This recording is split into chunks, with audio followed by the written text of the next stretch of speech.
Hello and welcome to Morningstar. I'm Valerio Baselli, and today I'm very pleased and honored to receive a real pioneer in behavioral economics, the father of the nudge theory.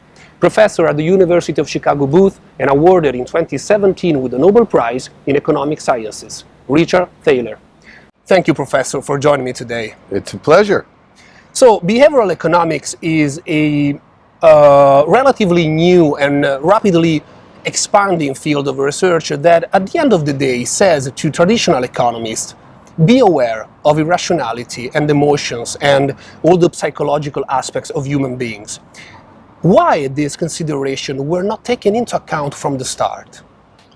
Well, the interesting thing is they were taken into consideration at the start and then they were forgotten. Right.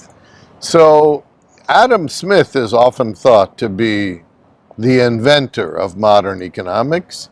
He talks about loss aversion, overconfidence, generosity, emotions. He was a behavioral economist. And economics was behavioral through John Maynard Keynes, who was the great pre-war economist.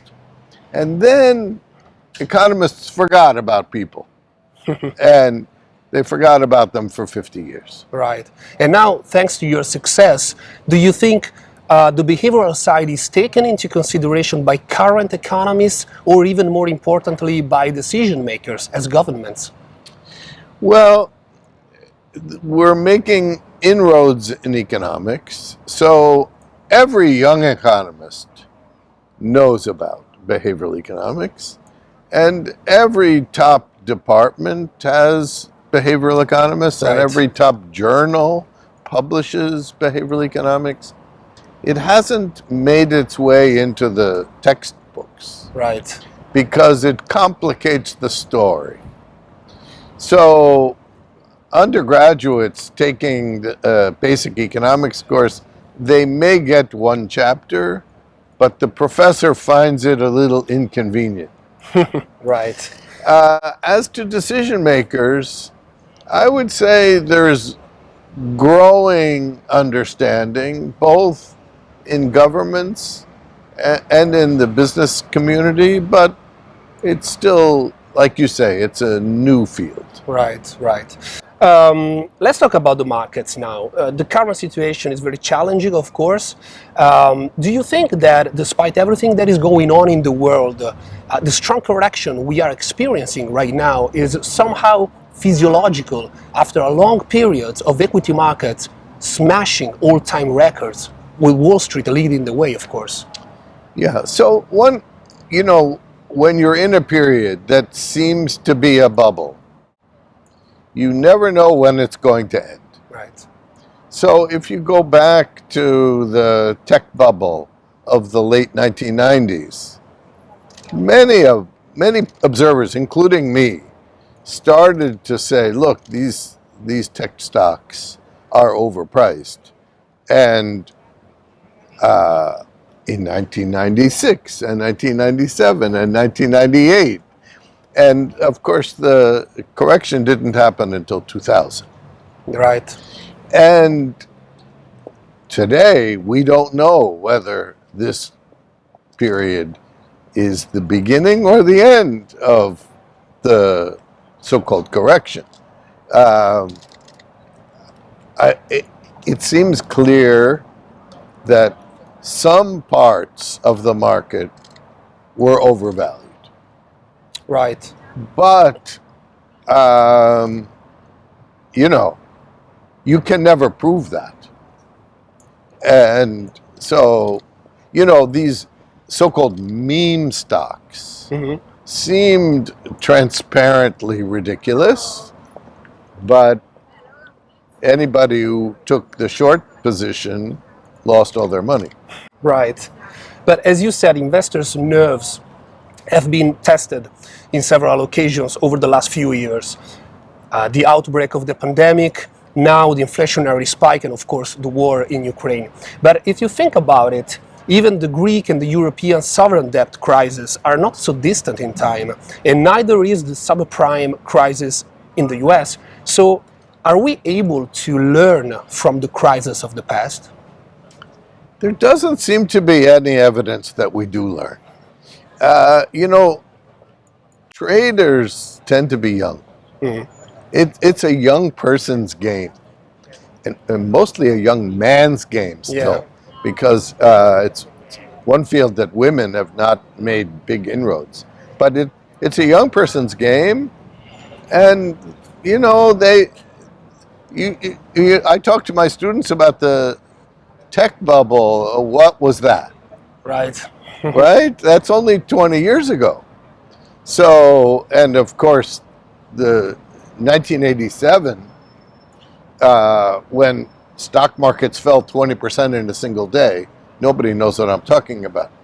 Right. So, I don't think we learn, and you know, we may not make exactly the same mistake.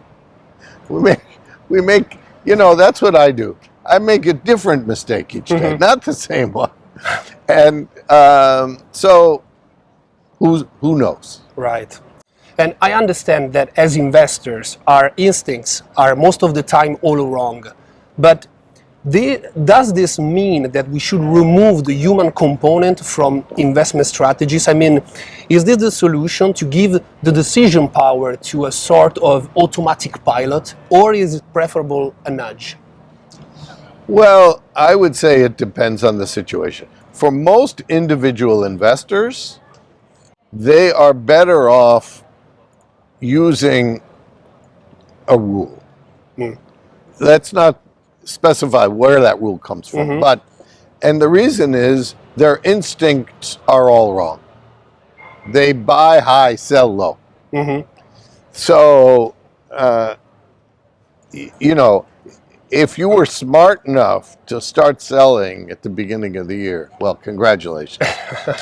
but the smart individual investors are well advised to have a diversified portfolio and then leave it alone.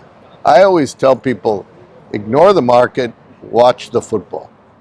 And it's safer for your...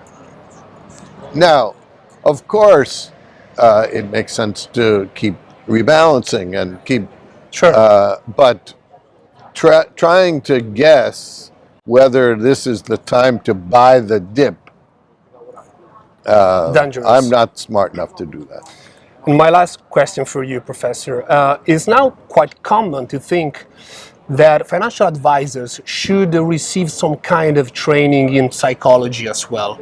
Would it be useful in your view? Well, I think a good financial advisor is part economist, part psychologist. And if a financial advisor doesn't know how to talk to their clients during these periods, they have no business being a financial advisor. Right. Now, you know, it's just like a physician, right? Some doctors have a better bedside manner. And some financial advisors are more attuned to that. But I think understanding the psychology of the client is essential to being a good advisor. Right. Thank you so much, Professor, for having shared your insights with us today. It's a pleasure. For Morningstar, Valerio Baselli. Thanks for watching.